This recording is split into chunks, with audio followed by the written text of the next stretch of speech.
Hey guys, yesterday I put 2 traps out and was hoping to get a skunk. I was hoping and not hoping at the same time, if you know what I mean. Let me show you where I put them.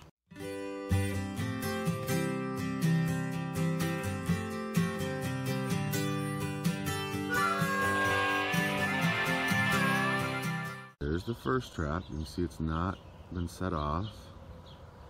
There is the second trap. You guys see that? There's a skunk. I got one. Now we've got to deal with it. So I think skunks can spray like 10 feet. I'm going to try to show you a little bit closer what this skunk looks like.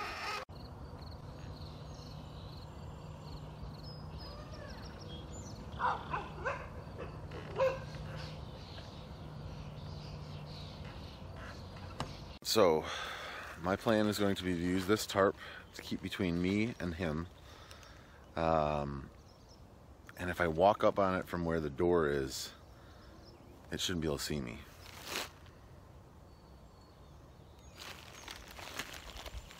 I want to get sprayed. It's in there. It didn't spray. So I've got the tarp over top of the trap. There would be people that would just rehome it, take it somewhere down the road and let it go, and then it would be somebody else's problem.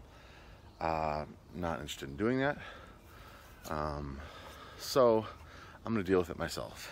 I'm not going to show you guys, but I'll tell you what I'm going to do. I can show you what I'm going to use. 55-gallon drum and some water. It's the only way that I know that I have a reasonable shot of not getting sprayed. I would really rather not use this way to dispose of an animal. And if it were a raccoon or something else, I would do it with a firearm much quicker. But with a skunk, and I know there's a lot of people who say live and let live, they've got to eat too. I totally get that, I do. And if it had not been coming up by the house, and had not sprayed the dog once, and not sprayed the neighbor's dog once, and not been going after chicken eggs and stuff like that, I would have let it live and let live. But it was coming up here by our house, and I've got kids that I don't want to get sprayed, and a dog that I don't want to get sprayed, and I don't want to get sprayed. So you can disagree with me about it, and that's your prerogative, but this is what I've got to do for us. So I will probably set the traps again tonight. To say my heart is racing would be an understatement, but I know you can't smell this. I don't stink. There's no spray anywhere. Life is good. I need to go milk. So all 9 piglets did well over the night. Last time we had piglets, we lost several each night, it seemed like, because they got laid on. And I think that was because they're all living communally. This way, she's just by herself. If she leans up against the fence panel over here, they can just kind of go through the hole. So that's good. Dad, one already did it. I know, but they're doing well. She's feeding them. She's drinking and eating. So life is good. I'm about to feed the pigs or water the pigs. And pigs do as pigs do, and when they see water or mud, they try to dig down. So you can see right there, it's getting really deep. I'm thinking about putting just a whole bag of quick dry cement and just setting it down there. Maybe leveling it out a little bit, but so that the pigs can't dig underneath it so easily. Because they're eventually they're gonna undercut the blocks that that's sitting on. It's gonna be a pain.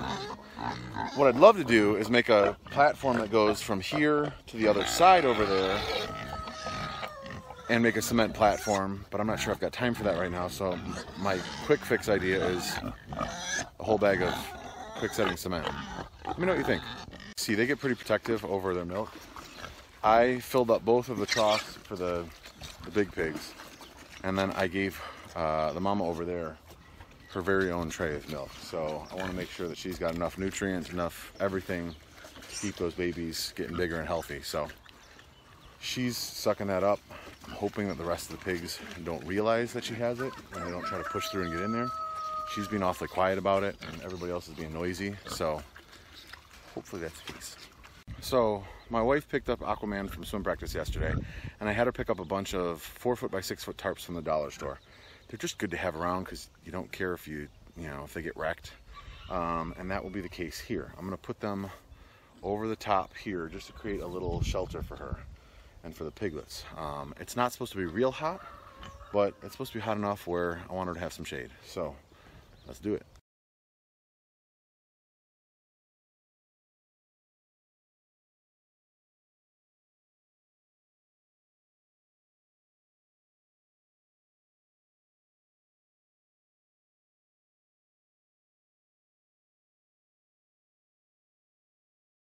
You can see with the help of Aquaman, we did it. We didn't do it real tight because the tighter we do it, the quicker it's going to rip on the fence.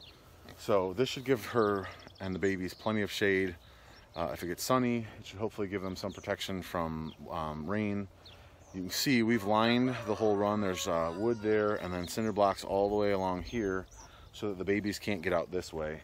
They can get through into the other side, but they always want to come back to mom. They figured out who mom is and who's feeding them. So everything is good on that side. And then every time we come outside, like if he's checking for eggs or if the other kids are looking for, to see the piglets, I'm gonna have them fill up that water so that she's got plenty of water all the time. As with many of my plans, I'm making it up as I go. She keeps on knocking over that water dish over there. This is a pig water that we had made first. The bulkhead got broken out because I left it in there with the pigs and they knocked it over and shattered everything. This is why you always keep extra supplies on hand. I had an extra bulkhead, I had an extra pig nipple. So you can see down in there that black thing, that's the bulkhead, pig nipple on the outside. If this all works, she'll have water. We can still give her some water to wallow in, but now she's got shade in here. As it's starting to get warmer, she'll have protection from the sun for the rest of the day if she wants it. You can see she's down in there. And then when it rains, it should hopefully just come off this way with any luck. Anyway, I've got to run. I'm gonna go pick up that tent. I'll see you guys later. So we got home, we picked up the tent. Aquaman is over there cutting some grass, so we've got a place to set it up. Wanted to show you. So this is the water. See if I can show you guys how this works. The hog nipple, and if they suck on it, water comes out like that. When they don't, like, oh, sweetheart, then water doesn't come out. So it seems like it's doing good. It doesn't look like it's leaking, so life is good. There's probably 35 gallons of water in here, maybe. You can see Mama with all the piglets just resting, relaxing in the shade. So I would say impromptu stuff we have around. Wasn't planning for this as well as I should have. Shelter for the pig. So far so good. You want out of here? Yeah. Okay, I'll help her out. So we've got other sows that are close to calving, or not calving, to farrowing. I'm thinking I can put between that post right there and where this panel is right here is the perfect size for another panel. So I can put another panel there, and then I can go from this T-post over here to this wall right here. So that would be one, and then this area could be another one. And I'm hoping as these guys get bigger and stuff, then I can let them in with the other ones as they, kind of get their wits about them, know what to watch out for, not to get laid on, stuff like that. So that would give me 3 farrowing crates. If I needed to, I could probably try to make it into a 4th one by going from the corner here over to the T-post here and almost quarter this off, sort of. They don't need a whole lot of space. Like, she doesn't have a whole lot of space here. She's got, probably 5 feet over there, 3.5 or 4 feet here by, what is that, 15 feet long. But that's plenty of space for her. They don't need to be running around right now. They've got food, they've got water. They just need to take care of the babies. So that's what I'm thinking right now. We'll see what happens. So right now, this is what the tent looks like. Started organizing the poles into same lengths so I can figure out what goes where. This should be interesting. So I'm under the big top. we got it together, and Aquaman and I were looking at it. We're like, I don't think this is 12 by 18. It's actually 9 by 18, which is fine. We'll probably use this. We could easily set 2 banquet tables lengthwise in here if we wanted to. You could either use them for eating, or you could use it like set out the food here, and I'm gonna go pick up that 15 by 15 tomorrow, so we'll see how that one goes. This is what's called a frame tent, so it's just got the metal frame up like this. Tomorrow it's gonna be picking up a pole tent, which has the pole in the middle, and then you pull everything out towards the stakes and the sides, so it's a different process to put it together, you know, all together. So, can I say together again? Anyway, so this will work. We're gonna probably leave this up for now.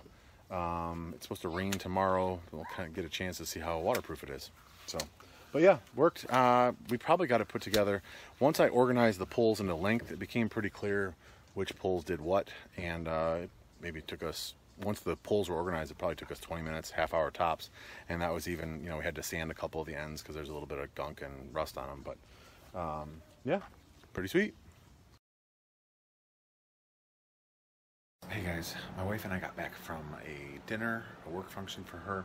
I'm gonna go out and bait the traps, come in and edit this video. So thank you guys so much for watching. I really appreciate it, and we'll see you guys tomorrow.